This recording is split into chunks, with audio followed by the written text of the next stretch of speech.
Olá, meus amigos, eu, Luiz Celeste, estou mais uma vez aqui no canal, hoje para trazer uma lenda bem pitoresca que vem diretamente do interior de São Paulo, onde falaremos sobre a temida Procissão dos Mortos. Você quer saber ainda mais?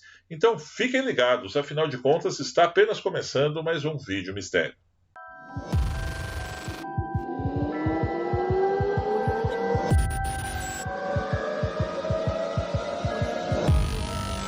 Durante várias histórias que rondam os contos fantasmagóricos no interior de São Paulo, temos que destacar uma lenda que vem a partir do final do século XIX, mais precisamente no ano de 1891, quando uma mulher que na época tinha 41 anos e se chamava Virgília testemunhou um fato de se gelar os ossos e que acabou, por sua vez, se propagando através dos tempos.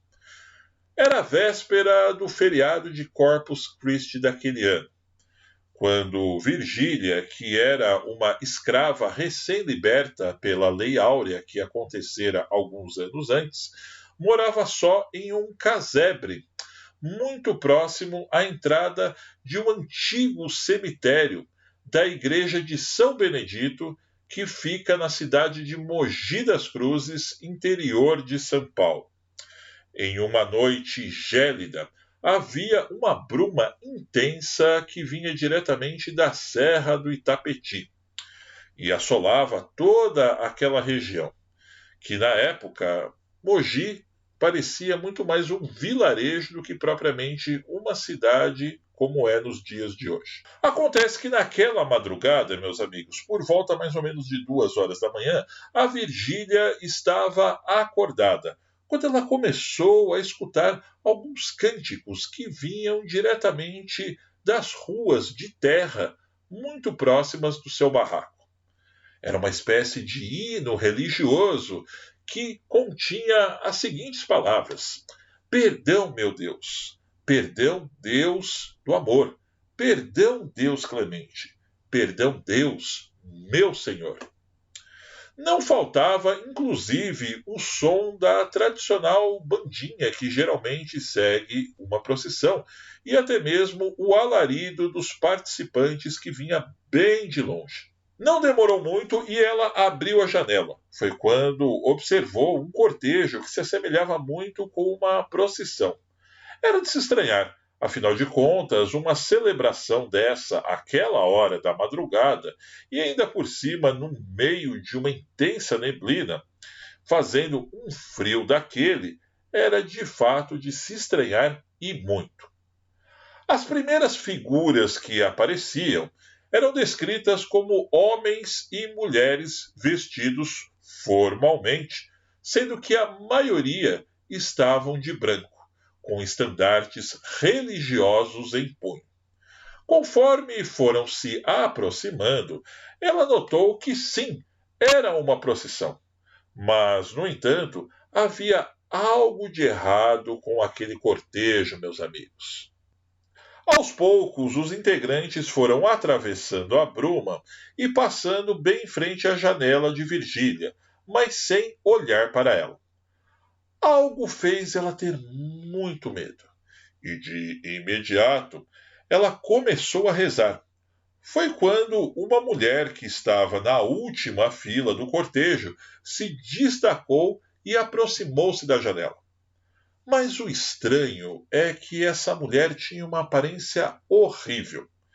Seus cabelos pareciam estar caindo, seus dentes completamente podres e uma parte do rosto desfigurada.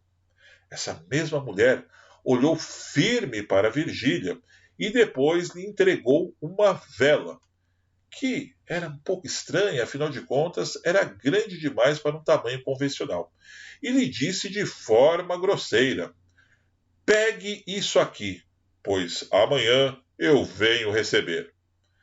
Assustada, sem reação, a Virgília pegou o objeto, e enquanto a mulher lhe deu as costas, o cortejo desapareceu no meio de toda aquela neblina. A tal procissão tomou a direção do cemitério e, conforme foi sumindo, o som dos cânticos e dos instrumentos também ia desaparecendo. Nessas alturas, a tremedeira de Virgília não era só pelo frio, é claro, mas sim pelo medo que tomava conta dela. Rapidamente, ela entrou para dentro de casa, trancou as portas, as janelas e se enfiou debaixo das cobertas, ao ponto até mesmo de cobrir a cabeça. Logo, quando o sol nasceu, por volta de 5, 6 horas da manhã, ela trabalhava como lavadeira, mas sequer pegou sua trouxa de roupas que tinha para entregar para uma cliente. E foi, sem pensar, direto para a igreja São Benedito, procurar o padre Antônio, que na época era o responsável pela paróquia daquele local. Ainda trêmula, ela contou tudo ao sacristão. O padre, no entanto, ouviu atentamente o relato, examinou o osso recebido e, minutos depois, orientou para que ela arrumasse uma virgem, no caso, uma criança. Pois, muito provavelmente, naquela mesma madrugada, a procissão iria passar no mesmo local e no mesmo horário, e que essa criança que estaria acompanhando deveria devolver aquele osso à mesma mulher que lhe ofertou. Desesperada, Virgília arrumou a tal criança, sem que a história detalhe muito de onde veio essa jovem. Então, ali mesmo, naquele local, ou seja, na janela de sua casa, durante a madrugada, ela aguardou pela tal procissão dos mortos. E, para a sua surpresa e ao mesmo tempo alívio, quando o relógio registrava exatamente 2 horas da manhã, a procissão começou a surgir dentro do mesmo intenso nevoeiro. Os mesmos cânticos e os mesmos estandartes apresentavam um grupo de pessoas fantasmagóricas. Porém, a mesma mulher horrenda se aproximou da janela, como tinha feito na madrugada anterior, e a criança, sem saber muito o que estava acontecendo, lhe devolveu o osso. E assim a criatura pegou o artefato, baixou a cabeça e disse em voz baixinha para Virgília: "Foi o que te salvou. Essas são as horas mortas, hora que os vivos devem estar dormindo e os mortos em penitência." Assim como na primeira vez do cortejo, ele se dirigiu em direção ao cemitério e aos poucos foi desaparecendo dos olhos de Virgília e da criança que lhe salvara. Depois de alguns dias, meus amigos, ela procurou o mesmo padre Antônio para lhe contar como os fatos acabaram se sucedendo. E ele virou para a ex-escrava e disse o seguinte: "No seu caso, minha filha, a criança a livrou do tormento dos mortos que nunca dormem." Acontece que essa história não parou por aí.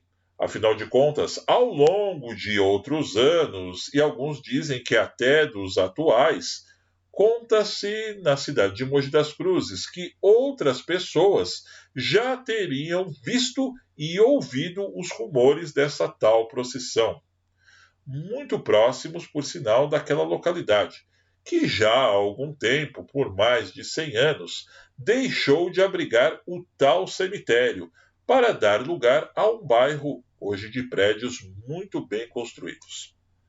Já a nossa personagem principal da história, ou seja, Virgília, veio a falecer no ano de 1918, vítima da gripe espanhola, que, na verdade, assolou continentes naquela época. E, curiosamente, Virgília foi sepultada no mesmo cemitério de onde a tal procissão saiu e lhe apareceu no ano de 1891. Bem, meus amigos, eu espero que vocês tenham gostado de mais este relato, lembrando que ele faz parte da playlist da série Vídeo Mistério.